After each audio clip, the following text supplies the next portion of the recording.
Stuart, a trustee of Heropreneurs, and I'm joined by Ben Brabham, who's one of our mentors and is helping us out grow the charity.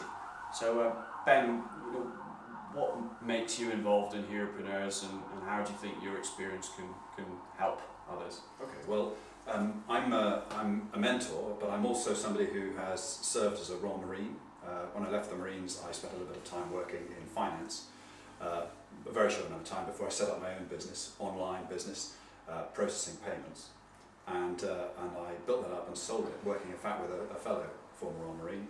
And after that, I got involved in a range of e-commerce businesses, both as an investor, a co-founder and advisor. And for me, that process continues, so I'm looking for the next opportunity. So while I'm hoping to help other people make that transition from the military into entrepreneurial employment in the civilian world, I'm also doing it myself. And obviously, working with Heropreneurs, because I know you do a lot for us, is a bit of a drain on your resources. So what is it that pushes you to doing that? Why not just get on with your own civvy life? I think one of the most important lessons that certainly I've been learning, and which I would encourage every former military potential entrepreneur to learn, is you cannot spend too much time. Just as you can't spend too much time in reconnaissance, you can't spend too much time in building your network. And from my point of view, Heropreneurs is a great way of meeting people who've been there and done it, and who've got access to potential customers, potential investors, and potential colleagues.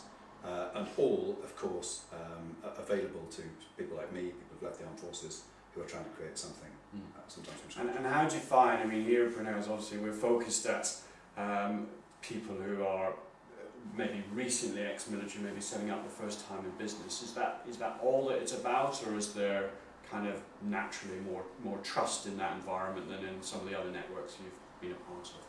Well, I think there are some common pitfalls for people leaving the armed forces and going into entrepreneurship, and it's always useful to sort of compare and contrast with other people who are going the same journey.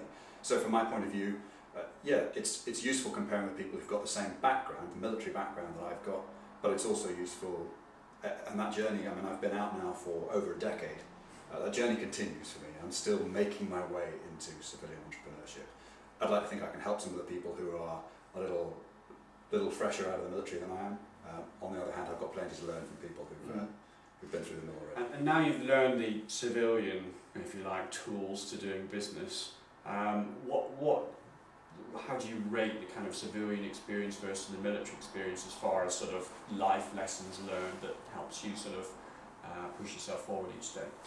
I think that the military experience I had, and I'm sure many other people have had, is a fantastic grounding for entrepreneurship.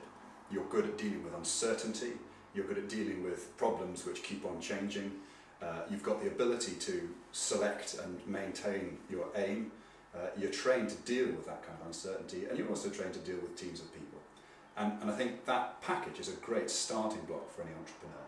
So from my point of view, I think that it's a great transition to make. And how does that differ between that and your experience of being in employment post-leaving? I mean, would you recommend being employed immediately post-leaving? And what kind of constraints did you feel you suffered there? Well, I was employed for a relatively short time. I worked for an investment bank for less than a year after I left the Marines. And I do think it was, from my point of view, very useful. It was a huge learning experience. People used to compare it to drinking from a fire hose. I picked up quite a lot about finance.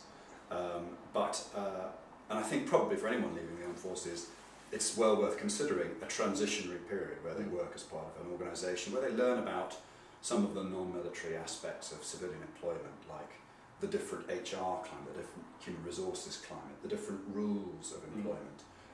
And also, of course, they learn perhaps about trade and commerce.